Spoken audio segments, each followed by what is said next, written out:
Cluster B personality disorders are characterized by dramatic, overly emotional, and unpredictable thoughts and behavior.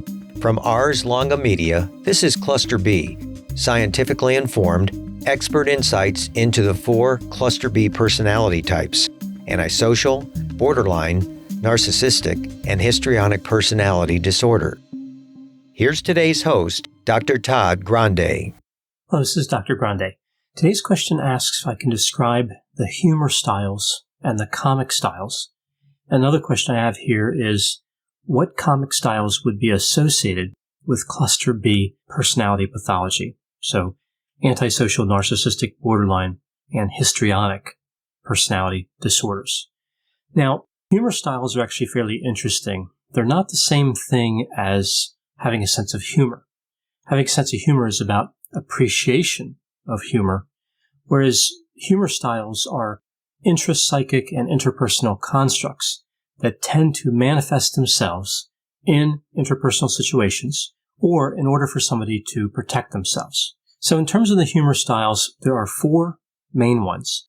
And then we have the comic styles, which I'll explain after the humor styles, and we see 8 of those.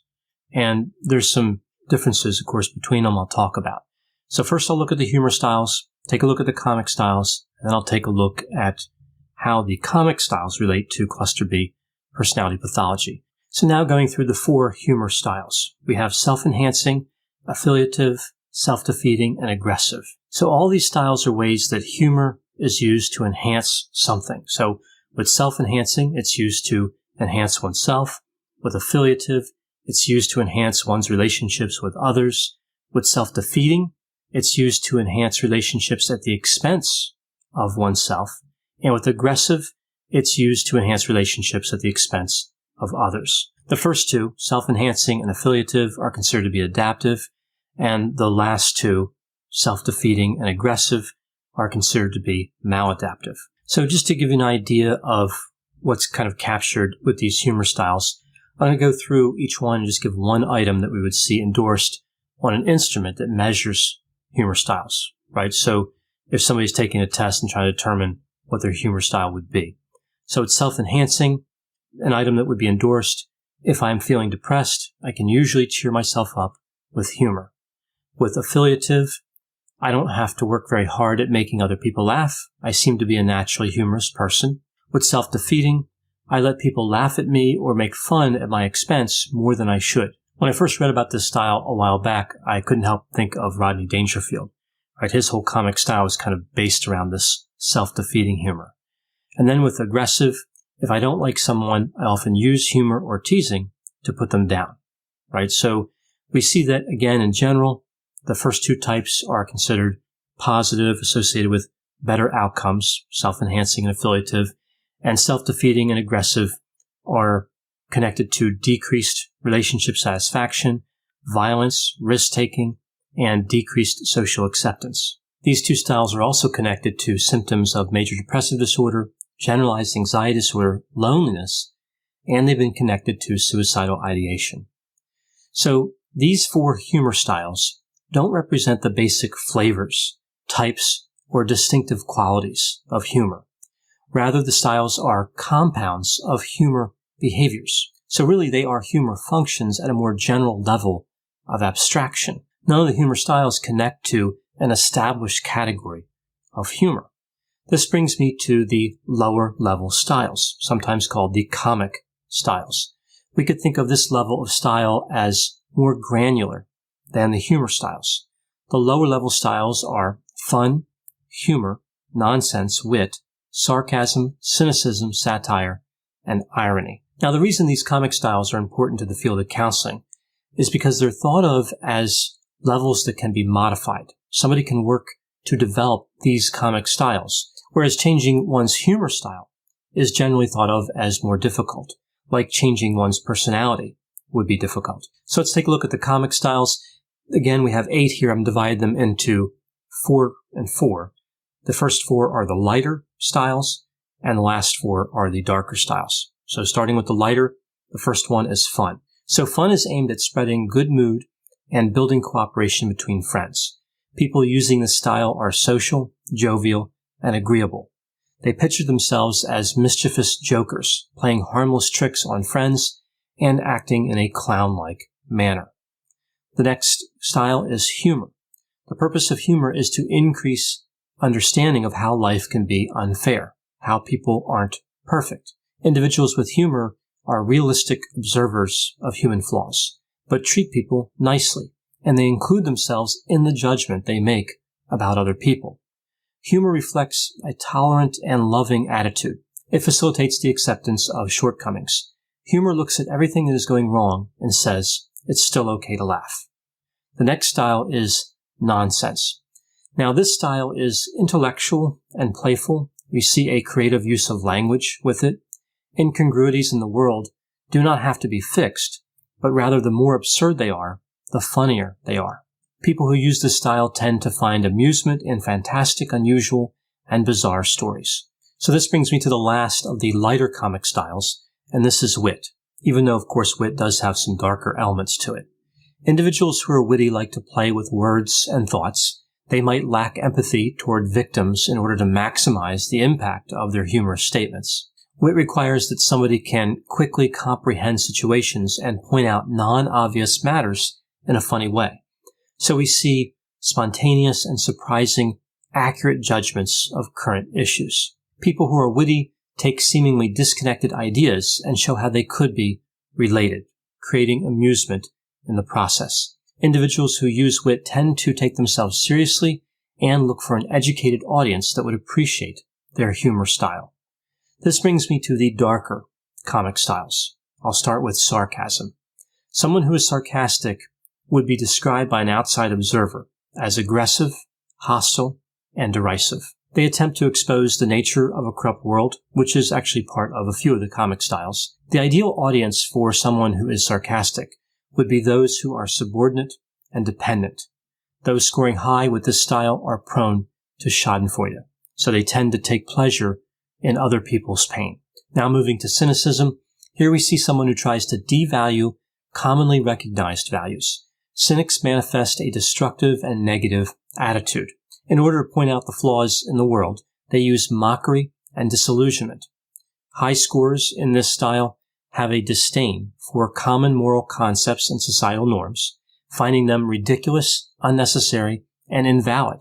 But interestingly, they do not tend to lack moral values themselves. Cynicism is tied to one of the dark triad traits, specifically Machiavellianism. Now moving to satire. Satire is also referred to as corrective humor. Now, just like sarcasm and cynicism, it has this component of trying to expose flaws. But satire is not nearly as dark. The style does tend to deprecate those who make poor decisions, but the intent is to improve the world, to offer people a chance to correct inappropriate behavior.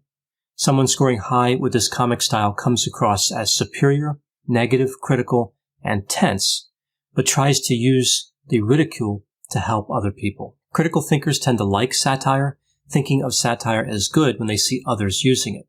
Satire calls attention to a need to change less than useful behavior without destroying interpersonal relationships. So again, we see it's really less dark and destructive than sarcasm and cynicism. Last of the dark comic styles is irony. Someone who uses this style tries to say things differently than they mean it. So we see here there's an attempt to create a mutual sense of superiority. So it's really not about lying, because someone using this style assumes that intelligent people will understand what was actually meant, regardless of what was said. So the idea with irony is to create a disparity between those who are smart and those who are not. So irony simultaneously courts the intelligent and mocks the unintelligent. In a sense, it's used to detect those who are knowledgeable and informed. Those who use irony are often seen by others as superior, negative, critical, and conceited. So we see overlap here with narcissism. So how do we see these comic styles across the population? Let's take a look at a few constructs and see how they relate to these styles. If we look at something like gender, we see that men score higher in all the comic styles except for humor. But the strongest relationships are really with cynicism, satire, and sarcasm. When we look at age, we see that younger people tend to have the styles of cynicism, sarcasm, and irony, whereas older people tend to have humor. Looking at a few other factors, education, higher educational levels are associated with wit and irony. Looking at intelligence, the only style tied to intelligence is wit, and it's a positive correlation. But even there, it's only tied to verbal intelligence, not numerical or spatial. We see that individuals in long-term relationships tend to score higher in nonsense than those who are divorced and widowed. So I don't know why this strikes me as funny. Nonsense is just another one of the humor styles, but when I was putting that together, I just thought that was unusual, that there would be that relationship. Those who lived in a residence with other people score higher in fun and humor than those who live alone. And this brings me to personality. What is the relationship between personality and the comic styles? I'm going to use the 5-factor model here. I remember this model through the acronym OCEAN: openness to experience, conscientiousness, extroversion, agreeableness, and neuroticism. So we see 5 big traits of personality. So starting with openness, we see that openness to experience is positively correlated with fun, humor, nonsense, wit, and satire. It has the strongest relationship with wit. Moving to conscientiousness, interestingly, conscientiousness is weakly negatively correlated with all of the comic styles. The strongest negative relationship is with nonsense. So people with a high level of conscientiousness would have a low level of nonsense. This sort of makes sense. Moving to extroversion, we see extroversion is strongly correlated with fun, humor, nonsense, satire, and wit, and the strongest relationship is with fun. Then with agreeableness, we see a strong negative correlation with sarcasm, cynicism, irony, and satire. The strongest negative relationship is with sarcasm. So those who are low in agreeableness or disagreeable would tend to have those comic styles. We also see a strong positive relationship with humor. So people who are agreeable would have more humor. This brings me to neuroticism. In the study I'm using here, I'll put the reference to it in the description for this video, we see they used emotional stability, which is the other side of neuroticism. So I had to flip this around in terms of the correlations to capture neuroticism. We see a strong negative correlation between neuroticism and humor, fun, wit, and nonsense. So people who are neurotic tend to avoid those styles. We saw a weak positive correlation with sarcasm. So if somebody was neurotic, they would tend to use sarcasm. So if we take these findings, how the comic styles relate to personality, can we use this to look at what the cluster B personality disorders might have in terms of these comic style tendencies? And the answer, of course, is yes. So looking at cluster B, I'll start with antisocial personality disorder. Based on what we know between the comic styles and personality, we would expect somebody with this disorder to lack humor and to have a tendency to be sarcastic and cynical, and not really much of an attempt to use wit. This really makes sense given the manipulation and deception components we see with this disorder. Moving to narcissistic personality disorder. Now, this particular disorder captures grandiose narcissism, so we see sarcasm, cynicism, as well as fun, humor, and wit. Now, in my experience, in terms of what I see working in a clinical setting, usually individuals with this disorder attempt to express humor and wit, but they lack the insight and they lack the empathy to succeed at it, right? So the desire to express this comic style would be there, but the ability to complete it successfully is often not there. The comic styles are not going to have the intended effect when people are offended by the behavior of the individual who's trying to express the styles. And of course, this is what we often see with narcissistic personality disorder.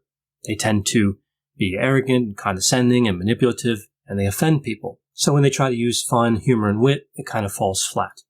Now moving to borderline. Now, the personality traits with borderline are somewhat similar to vulnerable narcissism.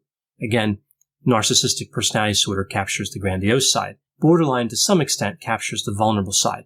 So here we see an individual that would tend to lack humor, fun, and wit, and may tend to use sarcasm. In my clinical experience with borderline personality disorder, often there's a lack of appreciation for humor in general.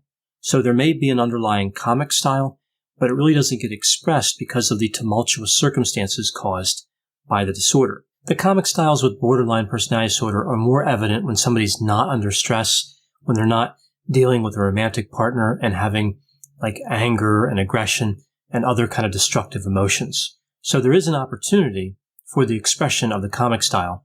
But again, there's just interference when we see a lot of symptoms. Now moving to the last cluster B personality disorder, this is histrionic. So here we see a tendency toward fun, humor, nonsense, wit, and satire. And we would see somebody who tends to avoid irony, sarcasm, and cynicism. What I see in my clinical experience as far as histrionic personality disorder is there is an attempt to use wit, but just like with narcissistic personality disorder, the lack of insight makes it challenging to effectively use wit. One last question I'll try to answer here that I've been asked many times. Is humor good in counseling? Like, should counselors try to use humor with clients?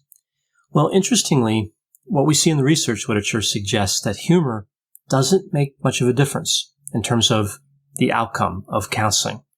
And in that same research, we see that honesty doesn't either, right? So two really surprising findings. I would think that humor and honesty would both be very positive.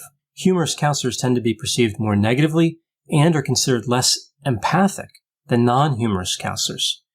Laughter and humoristic interventions have been found by some researchers to actually result in less understanding and insight in clients. So surprising findings as far as humor. I was really thinking about this a little bit.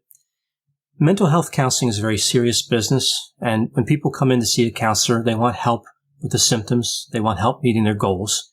So I think what happens is if the counselor seems too comical, it's like they're not taking the client seriously, right?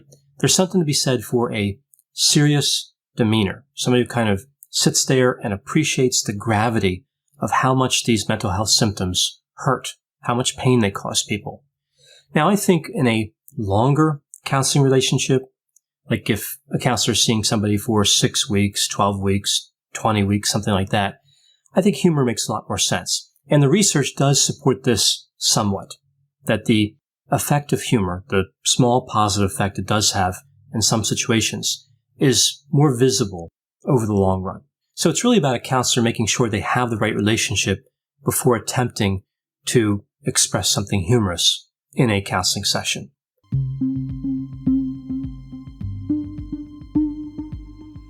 For more content like this, check out Healthy Toxic, another podcast from Ars Longa Media, all about what makes or breaks relationships, including issues related to narcissism, narcissistic abuse, and how personality disorders affect relationships. Ars Longa Vita Brevis. Learn more at arslonga.media.